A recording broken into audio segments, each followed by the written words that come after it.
Channel मुसाफिर हूँ मैं।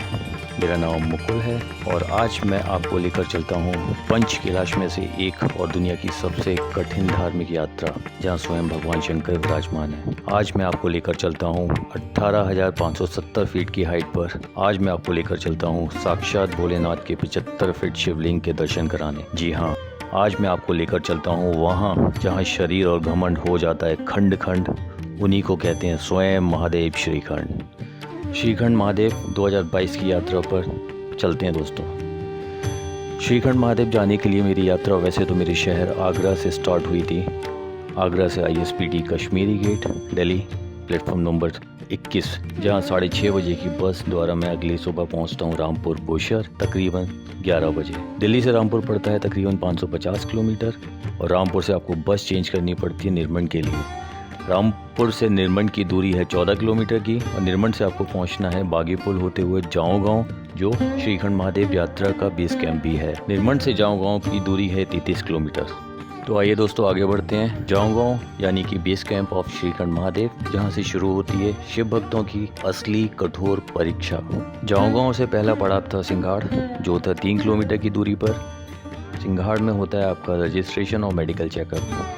Registration में आपका आधार कार्ड से रिलेटेड इन्फॉर्मेशन और आपकी फैमिली के नंबर, आपके मोबाइल नंबर नोट डाउन किए जाते हैं, जिससे अगर आपके साथ कोई मिसहैपनिंग हो तो आपकी फैमिली को इन्फॉर्म किया जा सके। दूसरा होता है आपका मेडिकल चेकअप, जिसमें देखा जाता है कि आपको कोई BP, हार्ट से रिलेटेड कोई समस्या या आप एस्मेटिक तो नहीं हो, और अगर आप ऐसी किसी बीमारी से रिलेटेड पाए जाते हो तो आपको आगे की यात्रा की परमिशन नहीं होती है।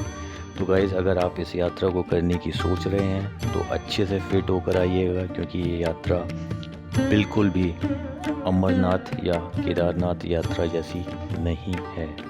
अपनी हेल्थ और पोटेंशियल के हिसाब से ही यात्रा करें, बिल्कुल भी कॉम्प्रोमाइज़ ना करें, क्योंकि हर साल इस रूट पर कुछ लोगों की मृत्यु तक भी हो जाती है। बहुत ज़्यादा टफ यात्रा है दोस्तों ये। तकरीबन आधा घंटे के प्रोसेस के बाद मेरी यात्रा शुरू होती है मेरे अगले डेस्टिनेशन के लिए, जो था सिंघाड़ से वाया ब्राठी नाला होते हुए थाचरू। सिंघाड़ से थाचरू की दूरी है 12 किलोमीटर की, जिसको करने में तकरीबन मेरे को 9 से 10 घंटे लगे। और यहाँ से शुरू होती है आपकी असली ट्रैकिंग। 70 डिग्री एलिवेशन की खड़ी चढ़ाई है ये सिंघाड़ से थाचरू की। इस रास्ते में आप देवदार के पेड़ों को ही देख के थोड़ा बहुत अपनी थकान से माइंड डाइवर्ट कर सकते हो। थाचरू पहुँचने तक 60% लोग यहीं से अपनी यात्रा खत्म करके वापस हो लेते हैं, और जिन्हें भोलेनाथ शक्ति देते हैं वो आगे बढ़ते हैं। यहाँ मेरा उद्देश्य आपको डराना नहीं है, बल्कि अपने अनुभव शेयर करना है। सिंघाड़ से थाचरू के रास्ते में कुछ इंपॉर्टेंट बातें दोस्तों। इस रास्ते में चलते हुए आप लोग पानी काफ़ी मात्रा में कैरी करें, जिससे आपकी बॉडी डिहाइड्रेट ना हो। पानी बहुत ज़्यादा पिएं दोस्तों। मैंने एक ही दिन में 5 लीटर पानी कंज्यूम किया था। अगर आप थाचरू नहीं रुकना चाहते हो और स्टेमिना आपका साथ दे तो आप काली टॉप जाकर भी स्टे ले सकते हो, जो कि थाचरू से 3 किलोमीटर की दूरी पर है। लेकिन मैं आपको बताना चाहूँगा यहाँ टेंट्स की जो फैसिलिटीज़ हैं वो बहुत कम अवेलेबल हैं। थाचरू से रात को स्टे करने के बाद अगली सुबह हम आगे बढ़ते हैं और थाचरू से हमारा अगला पड़ाव था काली टॉप। थाचरू से काली टॉप की दूरी है 3 किलोमीटर, जो है समुद्र तल से 12,800 फीट की ऊंचाई पर, और काली टॉप पर स्वयं माँ काली का निवास भी माना जाता है। काली टॉप से काली घाटी होते हुए हम पहुँचते हैं भीमतलाई। काली टॉप से भीमतलाई की जो दूरी है वो 2 किलोमीटर की है, जहाँ से मॉडरेट टू डिफ़िकल्ट ट्रैक शुरू होता है। यहाँ तक आते आते मेरा शरीर भी जवाब देने लगा था और ख्याल आ रहा था बस यहीं तक की यात्रा है मेरी किस्मत में भोले की। लेकिन अगली सुबह अंदर से एक आवाज़ आई, गिव अप नहीं करना है और आगे बढ़ना है। तो बस मैं चल पड़ा। भीमतलाई से पुंचा होते हुए आगे की यात्रा पहुंचती है भीमद्वारी, जो है 6 किलोमीटर की दूरी पर। इस डिफ़िकल्ट पैच को अगर आप रात्रि 9 बजे से पहले क्रॉस कर लें तो उससे आगे जा सकते हैं, नहीं तो आपको वहाँ की लोकल प्रशासन द्वारा आगे की परमिशन नहीं है। भीमतलाई से भीमद्वारी के बीच में आता है एक पैच, जहाँ एक झरने में हल्का लाल रंग का पानी बह रहा है, जिसकी मान्यता है कि राक्षस भस्मासुर का वध यहीं हुआ था। श्रीखंड महादेव की कथा भी इसके रूट की तरह रोमांस से भरी हुई है। ऐसा कहा जाता है कि भस्मासुर राक्षस ने कई वर्षों तक भगवान शंकर की कड़ी तपस्या की। भस्मासुर की तपस्या से प्रसन्न होकर भोलेनाथ ने उसे दर्शन दिए और वरदान के लिए बोला, क्योंकि वो राक्षस योनि का था, तो उसने वरदान मांगा कि वो जिस भी जीव के सिर पर हाथ रखे वो वहीं भस्म हो जाए। भोलेनाथ ने उसको वो वरदान दे दिया, जिसके फलस्वरूप उस राक्षस में इतना घमंड आ गया कि उसने अपने इस वरदान का दुरुपयोग करते हुए स्वयं भगवान शिव को ही भस्म करने की चेष्टा करी। इससे बचने के लिए भगवान शंकर एक निर्मण नामक स्थान के देवढांग की गुफा में जाकर बैठ गए और कई महीनों तक भगवान इसी गुफा में रहे। ये सब देखते हुए भगवान विष्णु ने भस्मासुर को खत्म करने के लिए मोहिनी नामक स्त्री का रूप धारण किया और भस्मासुर के सामने चले गए। भस्मासुर मोहिनी को देखकर मंत्रमुग्ध हो गया। मोहिनी ने भस्मासुर को अपने साथ नृत्य करने के लिए कहा और नृत्य करते करते भस्मासुर का हाथ उसके सिर पर ही रखवा दिया, जिसके फलस्वरूप राक्षस भस्मासुर वहीं भस्म हो गया। इसके पश्चात सभी देवी देवता देवढांग पहुँचे और भगवान शिव को बाहर निकालने की प्रार्थना करने लगे, परंतु भोलेनाथ इस गुफा में निकल नहीं पा रहे थे। फिर वे इसी गुफा के गुप्त रास्ते से होते हुए एक पर्वत की चोटी पर प्रकट हुए। प्रकट होते समय उस पर्वत की चोटी में एक विशाल धमाका हुआ।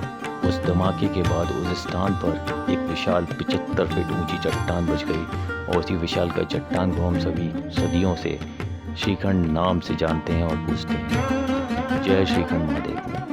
साल में वैसे तो हजारों श्रद्धालु श्रीखंड महादेव की यात्रा पर आते हैं, लेकिन कुछ ही होते हैं जो इस यात्रा को पूरा कर पाते हैं।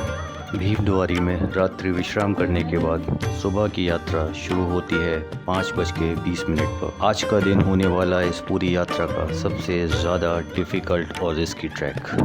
भीमद्वारी से आगे है पार्वती बाग, जो है 2 किलोमीटर की दूरी पर, और इस रास्ते में आपको मिलते हैं ब्रह्म कमल के फूल, जिनकी मान्यता है कि ब्रह्म कमल फूल को ही भगवान गणेश जी का धड़ लगाने के लिए इस्तेमाल किया गया था।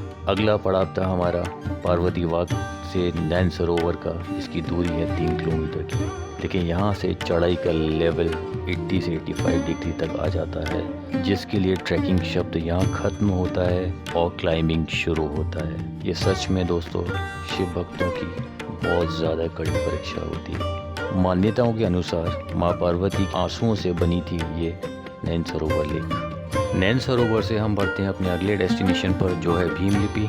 नैन सरोवर से 3 किलोमीटर की दूरी पर है और ये एक्सट्रीम डिफ़िकल्ट पैच है। टूटे और थके हुए शरीर के साथ भी आपको कंसंट्रेशन को बहुत ज़्यादा फोकस रखना पड़ता है। बहुत ही नैरो पाथ है यहाँ पे, छोटी सी चूक और बहुत बड़ा नुकसान। दोस्तों भीमलिपि ये वही स्थान है जहाँ भीम द्वारा पत्थरों पर लिपि लिखी गई थी, इनके बारे में कहा जाता है कि ये स्वर्ग में जाने का रास्ता दर्शाती हैं। इनको पढ़ना इस युग में तो पॉसिबल नहीं है। इस साल बर्फ़ ज़्यादा पड़ने के कारण नैन सरोवर लेक पूरी तरह बर्फ़ में जमी हुई थी। यहाँ तक आते आते हमारा पानी का स्टॉक भी ख़त्म हो रहा था और डिफ़िकल्टी लेवल एक स्टेप और आगे बढ़ रहा था, क्योंकि यहाँ से हमें ग्लेशियर में से होते हुए सारा दिन चलना था।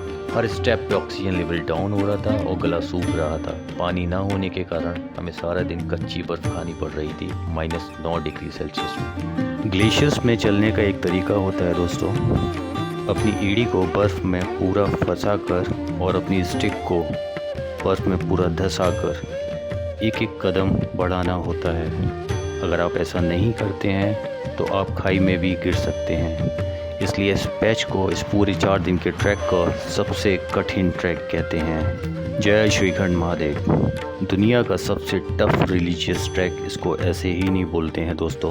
चारों तरफ बर्फ से ढकी हुई खाई और मात्र 1 किलोमीटर की दूरी पर श्रीखंड महादेव हैं, लेकिन यहाँ तक आकर भी दर्शन नहीं हो पाते हैं। कई बार मात्र 20 मीटर की दूरी से भी लोगों को लौटते हुए देखा गया है। पता नहीं इतनी पास आकर भी दर्शन हो पाएंगे या नहीं, क्योंकि मौसम बहुत ज़्यादा बिगड़ते हुए दोस्तों। एट लास्ट 9 से 10 घंटे ग्लेशियर में चलने के बाद 4 दिन की सबसे कठिन ट्रैकिंग करने के बाद मैं पहुंचता हूं श्रीखंड महादेव के चरणों में, जहां श्रीखंड महादेव के पहले दर्शन में मैं अपने आंसू निकलने से नहीं रुक पाया और बस वहीं नतमस्तक हो गया। जय श्रीखंड महादेव।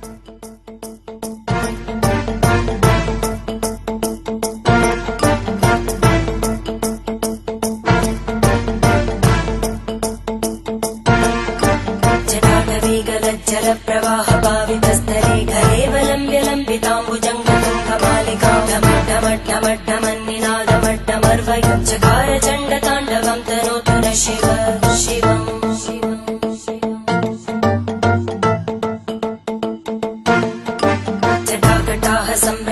मन्ये